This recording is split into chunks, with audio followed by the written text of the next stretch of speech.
The alien empire stood at the pinnacle of galactic dominance.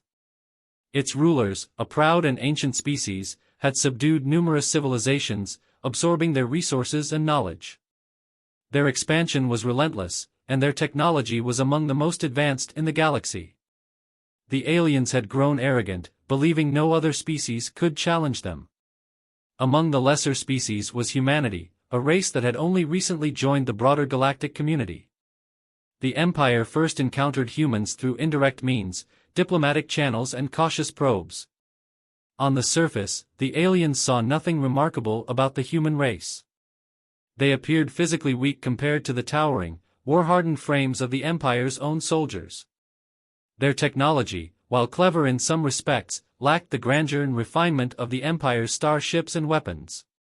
The alien leaders saw humans as just another species to be brought to heel, another world to add to their ever-growing list of conquests. Despite this perception, human diplomats were quick to issue a warning. A single ambassador was sent to meet with the alien High Council. The event, unceremonious in its presentation, held an undertone of urgency. The humans stood before the assembled alien leaders, beings much larger and more imposing than any human, and delivered a simple message: do not provoke us. Leave humanity in peace, and we will not interfere in your affairs. But if you bring war to our doorstep, we will not rest until your empire falls. The alien emperor and his council laughed. The idea that this fragile species, so new to the galactic stage, could even consider threatening them was absurd. In their eyes, humans were little more than pests, and this warning was nothing more than the desperate words of a weaker species trying to avoid its inevitable fate.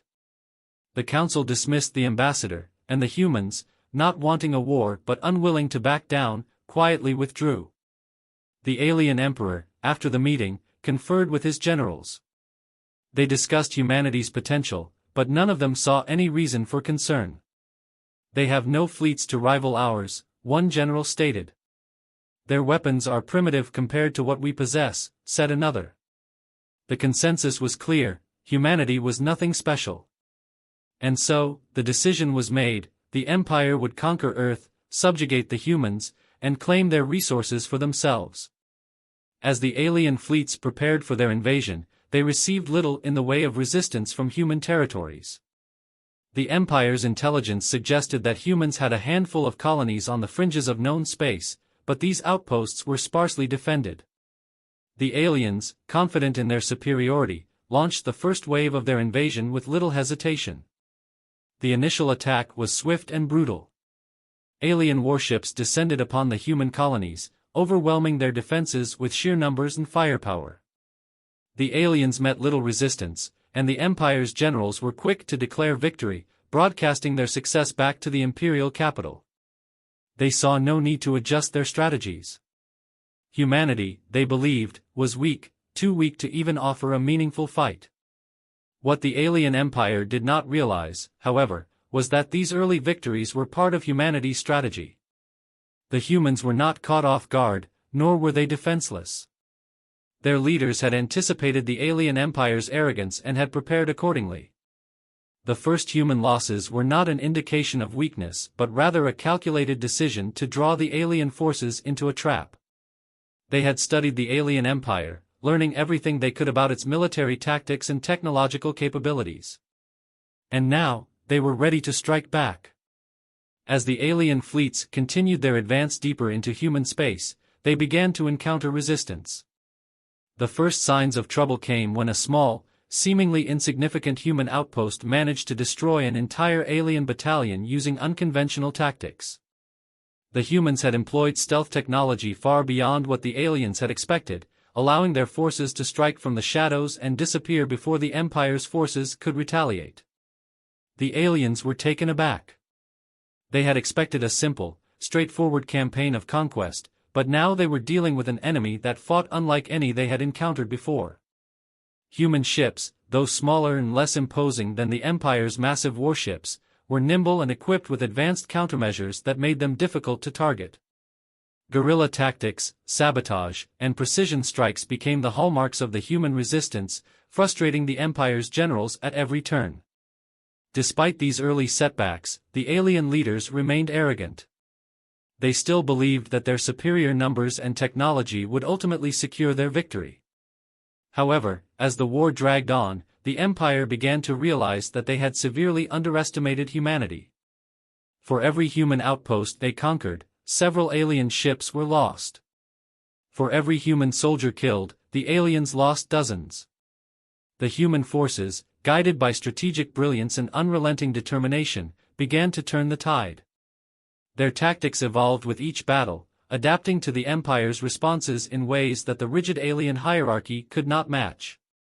The humans used their ingenuity to exploit weaknesses in the Empire's supply lines and communication networks, crippling the alien war effort from within. Key installations were targeted, and crucial resources were cut off, leaving the Empire's fleets stranded and vulnerable. As the alien losses mounted, a sense of unease began to spread among the Empire's leadership. The Emperor, who had once been so confident in the superiority of his people, now found himself questioning their ability to win this war. Still, his pride would not allow him to admit defeat. He ordered his generals to launch a massive counteroffensive, believing that overwhelming force would finally crush the humans and bring an end to the conflict. But humanity was ready. They had foreseen the Empire's desperate move and had prepared accordingly. The counteroffensive, which the aliens had believed would be their ultimate victory, turned into their greatest defeat. Human forces, now fully mobilized and equipped with advanced technology that far surpassed what the aliens had imagined, decimated the Empire's fleets in a series of decisive battles. The war, which the aliens had thought would be over in a matter of weeks, stretched into months, then years. And with each passing day, the Empire grew weaker while humanity grew stronger. What had begun as a campaign of conquest had become a fight for survival for the alien Empire. Yet, despite the mounting evidence of their impending defeat, the alien leaders refused to admit the truth. In the final days of the war, the humans issued one last warning: surrender, or face total annihilation. But the alien Emperor, blinded by pride and arrogance, refused. He believed that his people could still win, that they were destined to rule the galaxy. It was a fatal mistake. The alien Empire's invasion was in full swing, with its warships descending upon humanity's outer colonies. Their fleets, vast and imposing, moved with precision, targeting human outposts and space stations. These initial strikes seemed easy, as the humans offered little direct resistance. The alien forces swept through the outermost territories, confirming the Empire's belief in their superiority. Their overconfidence grew with every successful assault. Reports from the front lines painted a picture of humanity in retreat, a species that seemed ill-prepared for the full force of the alien war machine. Yet beneath the surface, something was happening that the alien commanders could not see.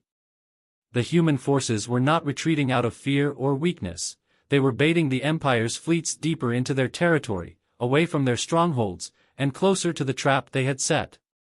Human strategists, anticipating the alien arrogance, had designed their defenses to be misleading. They sacrificed the outermost colonies not out of necessity, but as part of a greater plan to gain the upper hand. As the alien Empire pressed on, they began encountering scattered human resistance. It started small, lone human ships harassing the fringes of the alien fleets, using hit-and-run tactics to target vulnerable supply ships and communication lines. At first, the Empire dismissed these as minor nuisances, barely worth addressing. But then, something shifted. The attacks became more frequent, more coordinated, and far more effective. Alien ships began disappearing in vast, empty regions of space, their last transmissions filled with confusion and panic. The aliens couldn't comprehend how these human ships, which seemed so unimpressive in their initial scans, could cause so much damage. The answer lay in the humans' unconventional tactics and their ability to turn their technological limitations into strengths. Where the Empire relied on brute force, massive fleets, and overwhelming firepower, humanity excelled in flexibility and cunning. Human ships, though smaller, were faster and more maneuverable, able to outflank the lumbering alien battleships. Their pilots had been trained in dogfighting and evasive maneuvers, skills that made them nearly impossible to lock onto with the Empire's targeting systems. The humans also employed stealth technology in ways the aliens had never seen before. Entire fleets could slip through the Empire's vast sensor networks, striking suddenly from the darkness before disappearing without a trace. The aliens were used to enemies standing and fighting in the open, and they had not adapted their tactics to deal with an enemy that could vanish as quickly as it appeared. Human commandos used these tactics on the ground as well, launching daring sabotage missions against key alien installations, crippling their forward operations. In one critical instance, a human commando team infiltrated an alien supply depot deep behind enemy lines. They rigged explosives throughout the facility and detonated them in perfect sync, obliterating the Empire's stored resources and cutting off vital supplies to the front lines. This operation, though small in scale, had massive implications. The alien empire had never dealt with such audacity and precision, and their supply chain began to falter. While the alien commanders scrambled to regain control, the humans launched their first major counteroffensive. This was no hasty or reckless attack, it was meticulously planned. Human forces, having observed the Empire's movements, struck at the Empire's most vulnerable points.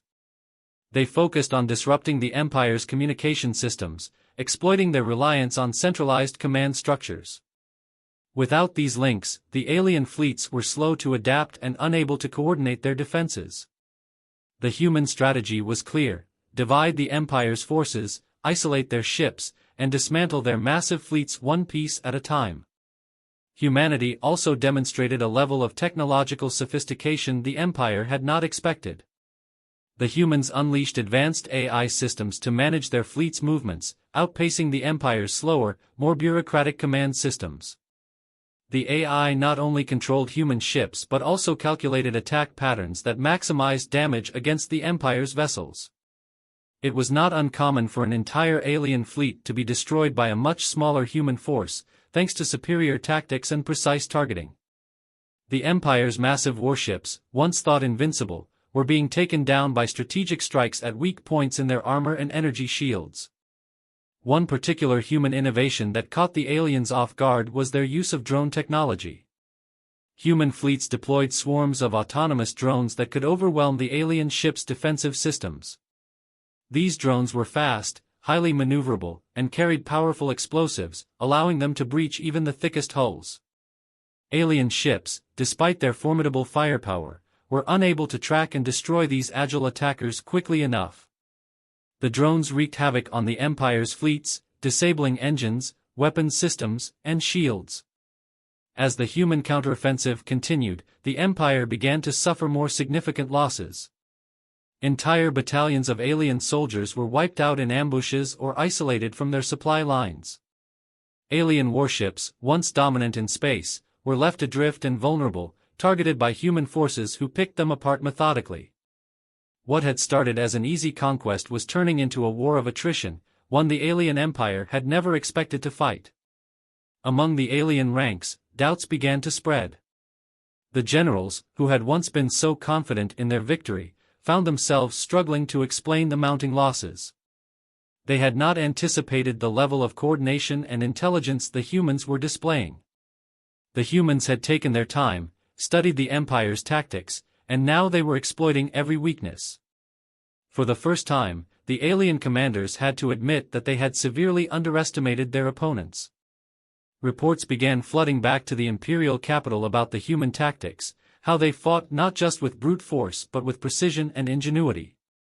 The human forces were like shadows, striking hard and fast, then retreating before the aliens could retaliate. Their strategy was not to confront the Empire head-on but to chip away at their strength piece by piece, making every battle costly for the aliens. It was a war the Empire had not prepared for, and the humans were proving to be far more dangerous than anyone had imagined. The realization began to sink in: humanity was not a species to be taken lightly. Their early defeats had been a ruse, a carefully orchestrated strategy to lure the Empire into a false sense of security. Now that the humans were fully engaged, the Empire was facing an enemy that was relentless, adaptable, and far more capable than they had ever imagined. The alien leaders, once so sure of their superiority, were beginning to understand the gravity of the mistake they had made. Yet, despite the growing losses and the unexpected resistance, the Empire was still unwilling to admit defeat. The alien emperor, far removed from the front lines, continued to believe that the war could be won with sheer force. He ordered more ships to be sent, more soldiers to be deployed, confident that eventually, the humans would be overwhelmed.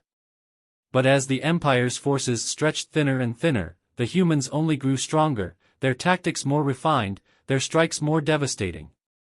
The alien emperor, growing increasingly impatient with the state of the war, demanded results from his top generals.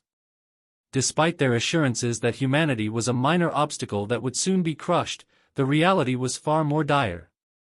The Empire's losses were mounting, and their resources were being stretched thin. Every new deployment of ships and soldiers to the front lines ended in disaster.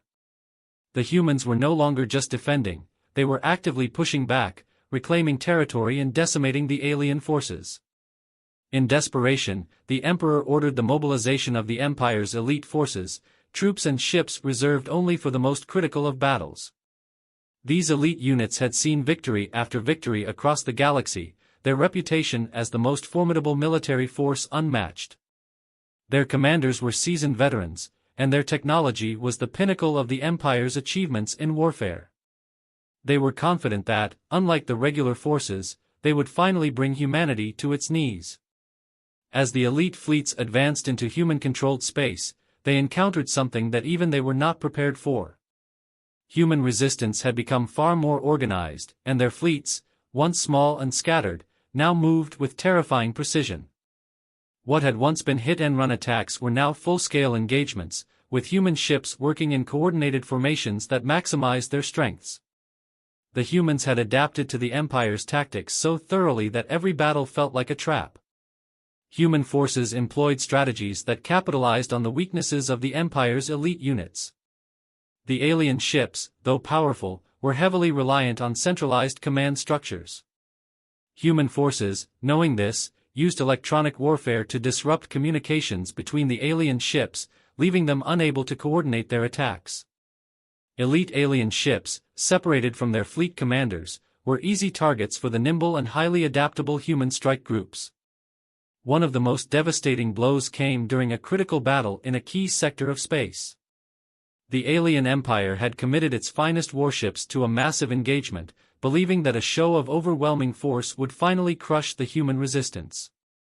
They sent in their flagship, a colossal dreadnought that had never been defeated, accompanied by dozens of battleships and thousands of fighters. It was a fleet designed to obliterate any opposition. The humans, however, had no intention of engaging the Empire's fleet directly. They used deception and misdirection to lure the alien forces into a series of deadly traps. First, human forces feigned a retreat, drawing the alien ships into a narrow region of space filled with debris from ancient battles. The debris field limited the movement of the Empire's massive ships and created chaos among their ranks. The humans, using smaller, more maneuverable ships, weaved through the debris with ease, striking the alien ships from unexpected angles. Then, the humans deployed their most advanced weaponry, weapon systems that had been in development for years, specifically designed to counter the alien empire's technology. These weapons targeted the energy cores of the alien ships, causing catastrophic chain reactions that crippled the empire's most powerful vessels. The dreadnought, the pride of the alien fleet, was among the first to fall. A single well-placed shot from a human capital ship penetrated its shields and struck the ship's core, causing it to implode in a spectacular explosion. The destruction of the Empire's flagship sent shockwaves through the alien ranks. For the first time, the Empire's elite forces were faced with the possibility of total defeat. Panic spread among the alien commanders, who had never imagined that their most formidable ships could be destroyed so easily. The humans, seizing the opportunity, pressed their advantage. What had started as a calculated ambush turned into a rout, with the alien ships retreating in disarray as the human forces hunted them down. The Empire's elite soldiers, who had been deployed to the ground on various human-held planets, fared no better. These soldiers, genetically enhanced and equipped with the finest armor and weapons, had never lost a ground war in their history. They were accustomed to overwhelming their enemies with sheer brute force, using shock tactics and advanced weaponry to dominate the battlefield. But humanity had learned from its past engagements. The humans had developed new tactics specifically designed to neutralize the advantages of the Empire's elite troops. Human infantry units, equipped with advanced stealth technology and specialized weapons, turned the battlefields into death traps for the alien soldiers. Instead of engaging the elite forces head-on, human troops used guerrilla tactics, striking quickly and then disappearing before the aliens could retaliate. The elite soldiers, who relied on their superior strength and firepower, were ill-prepared for an enemy that refused to fight on their terms. They found themselves outmaneuvered at every turn, their heavy armor and large weapons making them slow and vulnerable to the humans' precision strikes. Human snipers, in particular, played a crucial role in turning the tide of these ground battles. They used cloaking technology to remain invisible to the alien soldiers, picking off key targets from extreme distances.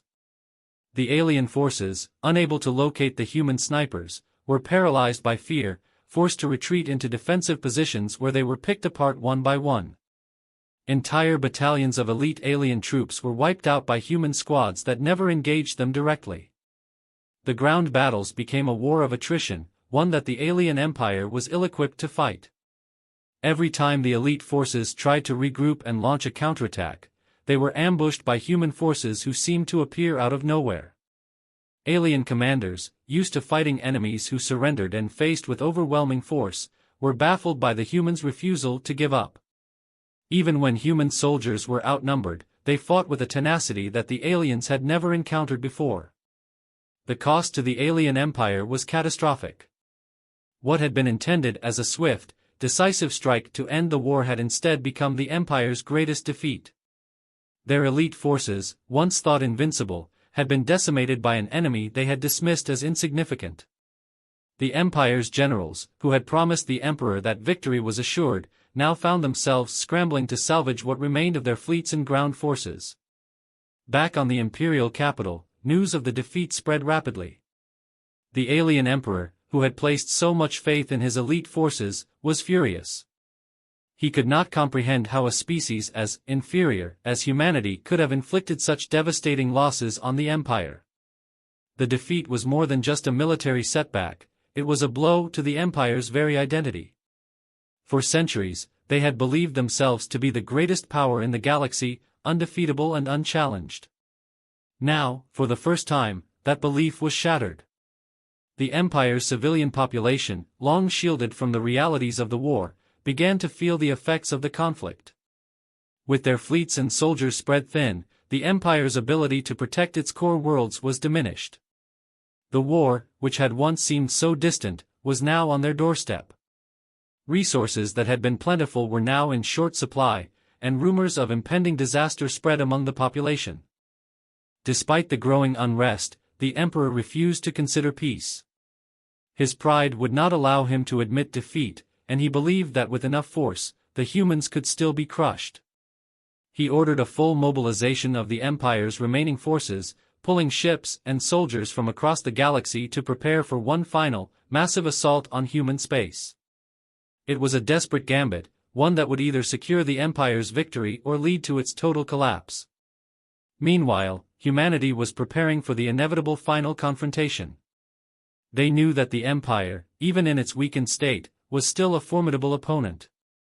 But they also knew that they had the upper hand. The humans had learned everything there was to know about the empire's tactics, and they had developed weapons and strategies that could counter even the empire's most advanced technology.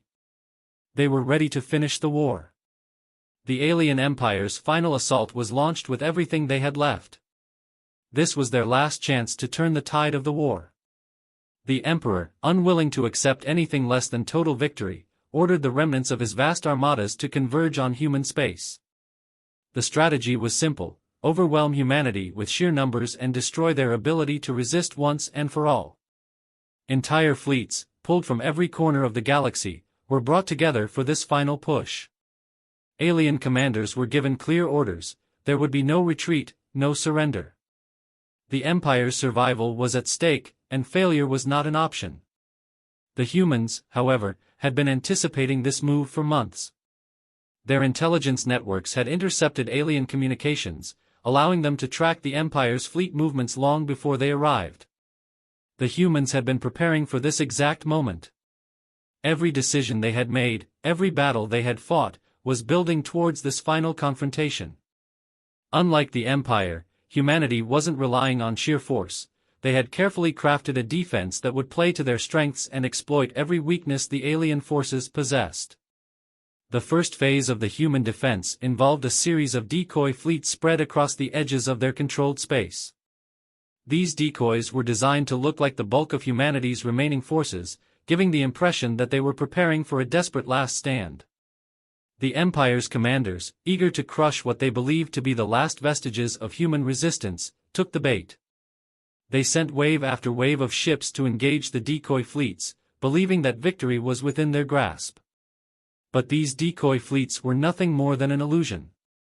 Human engineers had developed advanced holographic technology that projected entire fleets of warships where none existed. The alien ships, unable to distinguish between the real and the fake, wasted their firepower on phantom targets while the real human forces remained hidden. It wasn't long before the Empire's fleets realized their mistake, but by then, it was too late. They had already committed a significant portion of their forces to chasing shadows, leaving their rear exposed. While the alien fleets scrambled to adjust, the real human armada struck. They emerged from hidden locations across the system, launching a coordinated assault that caught the Empire's forces completely off guard. Human ships, using their superior agility and advanced targeting systems, struck with pinpoint precision, targeting the Empire's command ships and supply vessels. Without these key ships, the alien fleets struggled to maintain cohesion. Chaos spread through their ranks as their central command structures collapsed under the weight of the human assault. The humans knew they couldn't win this battle through brute force alone. The Empire still had the advantage in terms of raw numbers and firepower. But humanity had mastered the art of asymmetric warfare, using tactics that the Empire was ill-equipped to handle. Human ships employed hit-and-run tactics, striking hard and fast before retreating into areas where the larger alien ships couldn't follow. They used their knowledge of local space to lure the alien fleets into asteroid fields and nebulas, where visibility and sensor accuracy were severely diminished. The Empire's ships, built for open-space combat, were at a disadvantage in these treacherous environments. Their size and slow maneuverability made them easy targets for human forces, who used the asteroids and nebulae as cover. Human ships would appear suddenly from behind an asteroid, unleash a barrage of fire, and then disappear before the alien ships could return fire. It was a brutal and effective tactic, one that the Empire's commanders had no answer for. The alien fleets, designed for large-scale engagements, were being picked apart by a much smaller and more agile force. As the battle raged on, the humans unleashed a new weapon that they had been developing in secret, a fleet of autonomous drones, each equipped with advanced AI and capable of operating independently in combat. These drones were small, fast, and equipped with high-powered explosives. They swarmed the alien ships in massive numbers, overwhelming their defenses. The alien point defense systems, designed to shoot down conventional missiles and fighters, were unable to track the sheer number of drones coming at them from every direction. The drones didn't engage the alien ships directly. Instead, they targeted critical systems, shield generators, engines, and weapon batteries. Once these systems were disabled, the human ships moved in to finish the job. Entire alien battleships were reduced to burning hulks, their crews helpless as the drones tore through their ships piece by piece. The Empire had never seen anything like this before.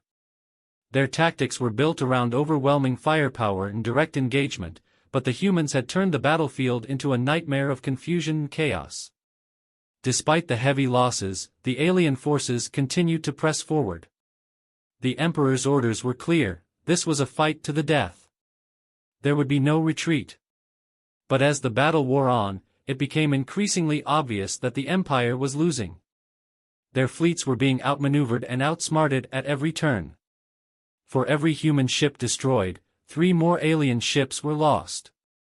The Empire's commanders, once confident in their victory, began to realize that they were not fighting an enemy on the verge of collapse, they were fighting a species that had turned survival into an art form. On the ground, the human resistance was just as fierce.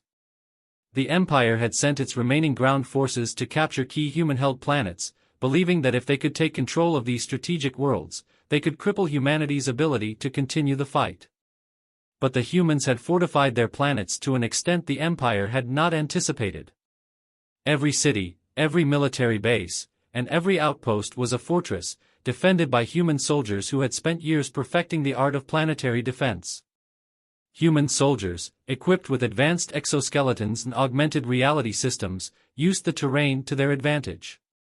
They set traps and ambushes, drawing the alien forces into choke points where they could be easily neutralized. The Empire's soldiers, though superior in terms of physical strength and armor, were no match for the humans' ingenuity in guerrilla tactics. Entire alien battalions were wiped out by small human strike teams that hit hard and disappeared before the aliens could retaliate. In the skies above these planets, human air and space superiority was absolute. The Empire's dropships and bombers were intercepted long before they could reach their targets. Human fighter pilots, using cutting-edge stealth and missile technology, dominated the skies, ensuring that the alien ground forces were left stranded without air support. Every attempt by the Empire to establish a foothold on human-controlled planets ended in disaster. As the days dragged on, the Empire's forces became increasingly demoralized. They had been told that this would be a swift and decisive victory, but instead, they found themselves in a grinding war of attrition. Supplies were running low, and reinforcements were non-existent. The Emperor's obsession with total victory had left the Empire's core worlds vulnerable, and rumors began to spread that human forces were preparing to strike at the heart of the Empire itself. Back on the Imperial capital, panic was setting in. The Emperor, still refusing to accept the reality of the situation, demanded more troops and ships to be sent to the front lines. But there were no more reserves to call upon. The Empire had already thrown everything it had into the fight, and now it was paying the price. The once mighty alien empire, which had conquered dozens of species and ruled over vast swathes of the galaxy, was teetering on the edge of collapse. Humanity, on the other hand, was growing stronger by the day. Their victories had galvanized their population, and support for the war effort was at an all-time high. Human scientists and engineers, spurred on by the urgency of the conflict, continued to innovate, developing new weapons and technologies that gave them an even greater edge in the fight. What had started as a desperate struggle for survival had turned into a march towards victory.